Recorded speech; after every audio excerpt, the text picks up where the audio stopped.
Greetings friends, I'm very happy to introduce you to the full thumb up of Diablo in order to properly celebrate the 10,000 subscribers to the YouTube channel. I'll explain the events before Diablo, then Diablo 1, Diablo 2, Diablo Immortal and Diablo 3 leading to Diablo 4. At the end of the video you'll also find the sum up of the sum up and the link article if you like to read the story. As a special bonus are also listed every OST and cutscene used in that videos if you like to watch them. I wish you a very happy viewing and big thanks to everyone who made it possible subscribing to the channel.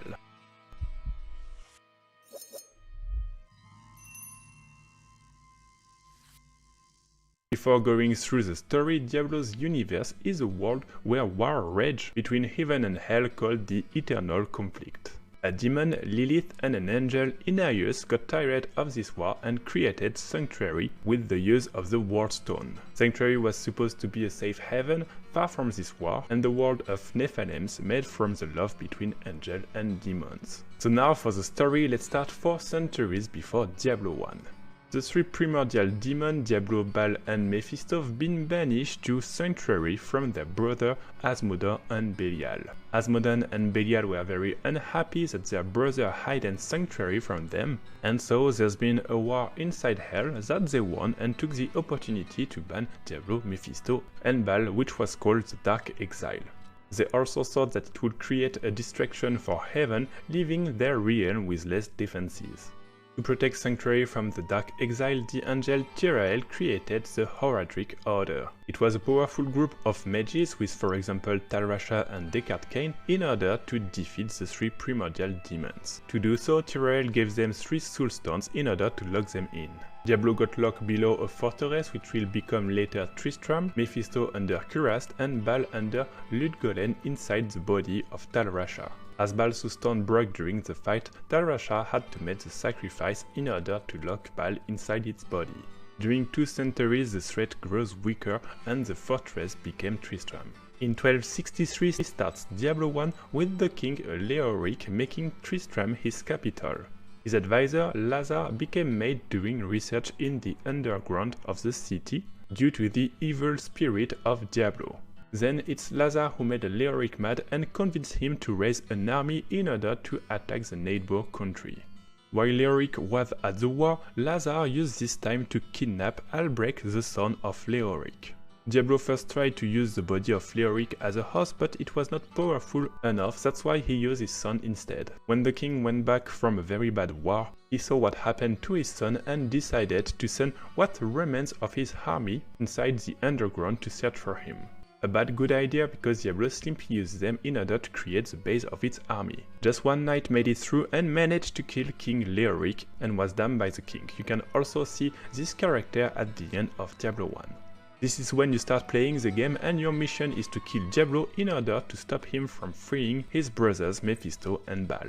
You manage to reach Diablo and to kill him, and when you remove the soul stone from its forehead, you see its demon form going back to the corpse of the son of Leoric, Albrecht. Second bad good idea, in order to contain the evil from Diablo, you put the soul stone in your forehead thinking that you'll be powerful enough. Even if it was for a good purpose, of course that won't go according to the plan. This character will later be known as the Dark Wanderer. A few words on the semi-official extension Hellfire. The story is not linked to Diablo, so I won't speak about it in that video. Diablo 2 starts 1 year later with Marius, an NPC, which will be key during the Diablo 2 story. At the beginning, Marius was in a witch monastery which was attacked by Diablo's monsters, the Dark Wanderer simply leaving wake of destruction behind him. Marius decided to hide in a tavern, but unlucky it was also attacked. Following this attack, 2 people survived, Marius and the Dark Wanderer. As Marius was a bit lost, he decided to follow the Dark Wanderer. They quickly reached Ludgolem and the tomb of Talrasha because, as I remind you, Diablo's purpose was to set free his brother Baal and Mephisto. Just before reaching to Baal, Tyrael appears and starts fighting Diablo. In the meantime, Talrasha, who was mad because he still had the spirit of Baal inside him, asked Marius to remove the stone fragment from his body. Marius did it, setting free Baal from its prison. Just before losing the fight, Tyrael asked Marius to destroy the fragment in the Hellforge. On your side, you start at the rogue encampment and you have to clean the monastery so the witch can go back to it. After killing Andariel, you'll reach Lune Golem in order to make sure that Baal is still trapped here. But when you reach it and kill Duriel, you see Tyrael, which explains that the three brothers already left the place. You keep your way to Kurast in order to find the place where Mephisto is supposed to be. In the meantime, Marius went to the temple of Kurast. At the temple, he saw the Dark Wanderer becoming Diablo, but also witnessed the creation of the Infernal Gate leading to Pandemonium. In a mix of fear and madness, he refuses to go through the portal in order to destroy the stone and go to Westmarch, where he was locked into a sanatorium. On your side, you manage to reach the temple and see that Baal and Diablo already fled. Still, you kill Mephisto and go through the portal. It's the first time you'll exit Sanctuary because Pandemonium is directly in the Eternal Conflict. There, you kill Diablo and destroy both Soulstone in order for Mephisto and Diablo to not reappear again. Of course, there will be a twist since there is Diablo 3 just after. Also, keep in mind that the seal in order to kill Diablo is only linked to gameplay, it's not due to the lore. Just before Diablo 3 and after killing Diablo, you'll be facing Baal in the extension Lord of Destruction. If you remind well, Marius still has the Soulstone of Baal on him at the sanatorium. That's why Baal, in Tyrael habits, found Marius in order to get the stone. Marius was very sad because basically he triggered the apocalypse and also failed to destroy the Soulstone. Baal told him that it would be forgiven if he gave back the stone, which he did. As a forgiveness, Baal killed him and just burned the sanatorium. Tyrael sent you back to Harrogas, a city in Sanctuary, where the humans swear to protect the mountain hosting the Wallstone. As a reminder, the Wallstone gives godlike powers and was used to create Sanctuary. Baal sends his army in order to attack the city and go towards the Wallstone. For the story, Baal won't have to face the Ancients because Nilatak, in exchange for his life, gave him the relic of the Ancients, the most holy barbarian totem. That's why Baal won't have to face them, but as a player you'll need to kill the Ancients. You manage to kill Baal, but the Wallstone has already been corrupt, and Tyrael destroys it, giving its life. A few years later, in 1270, starts Diablo Immortal. You can find fragments in Sanctuary, and Skarn, one of Diablo's lieutenants, wished to get one in order to remove the angelic part of the human. As humans are made from angel and demon, you always have an angelic part and a demoniac one. Just a few words aside for the difference between Nephalems and humans. In the strict definition, Nephalems are the first created on Sanctuary, and humans come from Nephalems.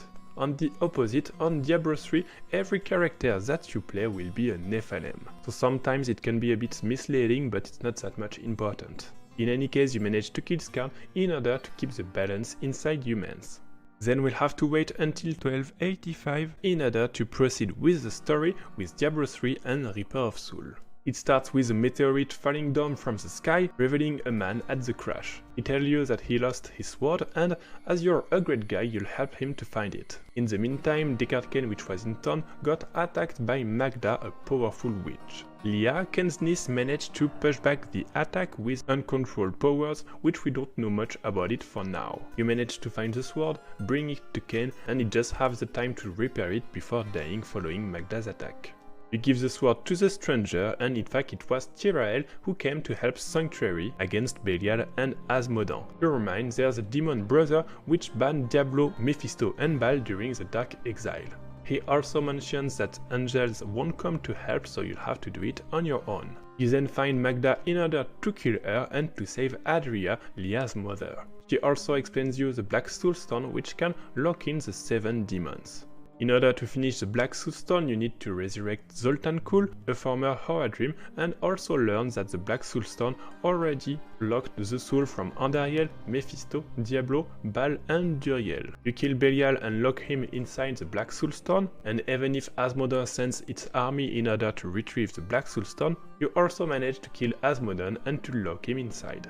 As you think your trial was over, Adria betrays you and kills Leah in order to summon Diablo. Because in fact Leah was the daughter of the Dark Wanderer and allows Diablo to come back to its form. Diablo becomes the true master of demons and starts attacking the gates of heaven. Diablo wishes to destroy the Crystal Ark, giving powers to archangels. Of course you kill Diablo before he succeeds, and Tyrael becomes the aspect of wisdom, taking the spot from Mathael, which disappears. He's of course not new to the council because before it was the aspect of justice. Also, Tyrael chose to stay human.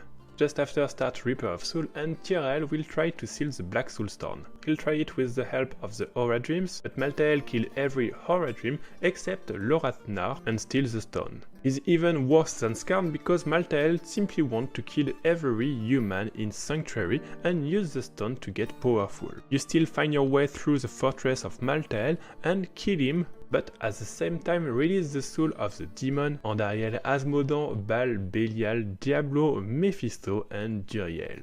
In the end, the war and Malthael activities led to the death of 90% of humanity, the one left facing wars and hunger. A few decades after, in 1336, will start Diablo IV. In this context that you need to face Lilith in order to prevent her grabs in Sanctuary inhabitants. You'll also be with Lorathnar, the only surviving horror dream from Malthael. To finish this video, as promised, the sum up in order for you to have all the key points of Diablo's story. Since the dawn of time, Hell and Heaven are fighting in the eternal conflict. Angel Inarius and demon Lilith got tired of this war and created Sanctuary with the World Stone.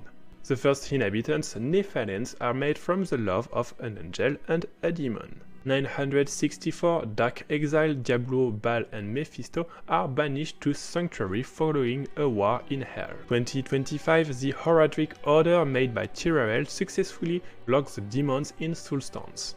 A few centuries later, 1263, Diablo managed to escape, but your hero from Diablo 1 successfully killed him. The only issue is that it keeps the Soulstone in his forehead. 1264, the hero from Diablo 1 becomes the Diablo in Diablo 2 and set free Mephisto and Baal. Your hero in Diablo 2 kills the 3 demons and Tyrell destroys the World Stone which has been corrupted by Baal. In 1285, the daughter from Diablo 1 hero is used as a sacrifice in order to spawn again Diablo, which will be Diablo 3.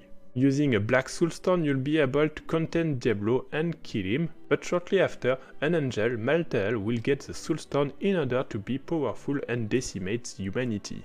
Even if you kill Malthael, you will release the 7 souls of the demons, Andariel, Asmodan, Baal, Belial, Diablo, Duriel and Mephisto, and also Malthael succeed in killing 90% of the humanity. It is with background that Diablo IV 50 years later will be played, additionally facing Lilith.